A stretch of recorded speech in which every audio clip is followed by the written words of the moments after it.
प्रधानमंत्री नरेंद्र मोदी G7 सम्मेलन में शामिल होने के लिए आज इटली रवाना हो गए। ये प्रधानमंत्री मोदी का तीसरे कार्यकाल का पहला विदेश दौरा है। भारत के विदेश सचिव विनय मोहन क्वात्रा ने यह जानकारी दी। इटली में प्रधानमंत्री नरेंद्र मोदी इटली की पीएम जॉर्जिया मेलोनी के साथ द्विपक्षीय वार्ता भी करेंगे।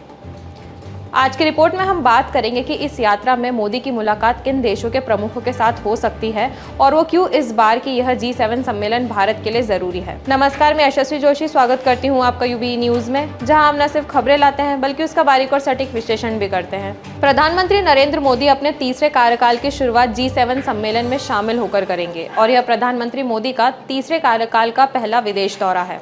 अमेरिका के राष्ट्रपति जो बाइडेन और भारत के प्रधानमंत्री नरेंद्र मोदी इटली में G7 शिखर सम्मेलन से इतर मुलाकात कर सकते हैं। अमेरिका के राष्ट्रीय सुरक्षा सलाहकार जैक सुलिवन ने बुधवार को यहां से यह जानकारी दी।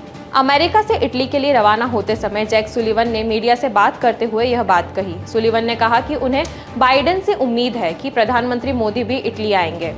भारत ने फिलहाल औपचारिक रूप से उनकी उपस्थिति की पुष्टि नहीं की है, लेकिन हमें उम्मीद है कि दोनों नेता एक दूसरे से मिल सकते हैं।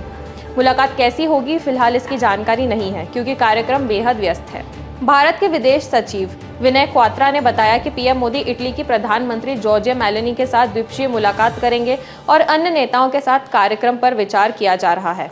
अमेरिकी राष्ट्रपति जो बाइडेन G7 शिखर सम्मेलन में भाग लेने के लिए बुधवार रात इटली पहुंचे, जिसमें Canada, France, Germany, Italy, Japan और यूनाइटेड किंगडम के नेताओं के अलावा प्रधानमंत्री नरेंद्र मोदी भी विशेष आमंत्रित के रूप में भाग ले रहे हैं।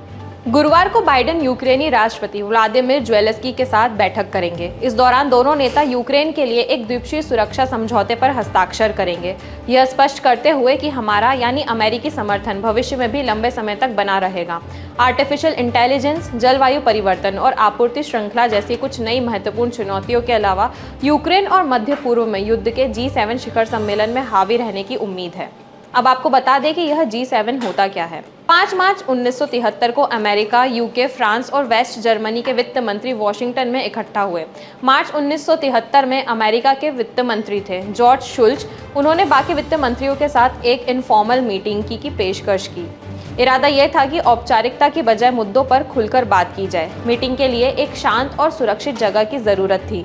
तब राष्ट्रपति निक्सन सामने आए। उन्होंने कहा कि व्हाइट हाउस से बेहतर क्या हो सकता है। निक्सन की पहल पर चारों वित्त मंत्री व्हाइट हाउस की लाइब्रेरी में साथ बैठे। इस गुट को G4 या लाइब्रेरी ग्रुप का नाम दिया गया। इस बैठक के कुछ महीने बाद जापान को भी हिस्सेदार बना दिया गया, जिस तरह G4 का नाम बदलकर G5 हो गया। नवंबर 1975 में जर्मनी और फ्रांस से मिलकर G5 की बैठक बुलाई। फ्रांस का पड़ोसी होने के नाते इसमें इटली को भी आमंत्रित किया गया। इस तरह ग्रुप में 6 देश हो गए। फिर इसे G6 कहा जाने लगा। G6 की पहली बैठक के सदस्य देशों की सरकार के मुखिया ने हिस्सा लिया था, इसलिए G6 इन देशों का सबसे अहम गुट बन गया। 1976 में कनाडा को शामिल करने के बाद ये गुट G7 बन गया। कालांतर में G7 की बैठकों में यूरोपियन कमीशन और यूरोपियन काउंसिल को भी बुलाया जाने लगा, हालांकि उन्हें अभी आधिकारिक तौर पर सदस्य का दर्जा नहीं मिला है। 1990 के दशक में G7 का स्वरूप बदलकर G8 हो गया। दरअसल 1998 के साल में रूस को आधिकारिक तौर पर इस गुट का हिस्सा बनाया गया था। G7 के कई सदस्य देश अपने साथ रूस को बिठाने के पक्ष में नहीं थे। तो चलिए अब बात करते हैं G7 इतना अहम क्यों है। G7 एक ग्लोबल पॉलिसी फोरम है। इसमें शामिल 7 देश मिलकर पूरी दुनिया को प्रभावित करने वाले मुद्दों पर चर्चा करते हैं। अर्थव्यवस्था की नज़र से दुनिया के 9 सबसे बड़े देशों में से 7 G7 में हैं।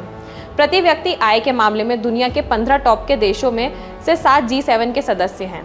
G7 देश दुनिया के 10 सबसे बड़े निर्यातकों में शामिल है। इसके अलावा G7 के सदस्य देश यूनाइटेड नेशंस को डोनेशन देने वाले टॉप 10 देशों की लिस्ट में भी हैं।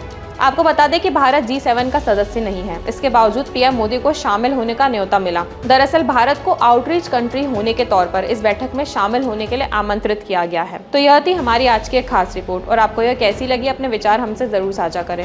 वीडियो पसंद आए तो इसे लाइक और शेयर करें, साथ ही चैनल को सब्सक्राइब जरूर करें। यूबी न्यूज आपके लिए आता रहेगा देश विदेश से जुड़ी ऐसी ही खबरें। तब तक के लिए धन्यवाद।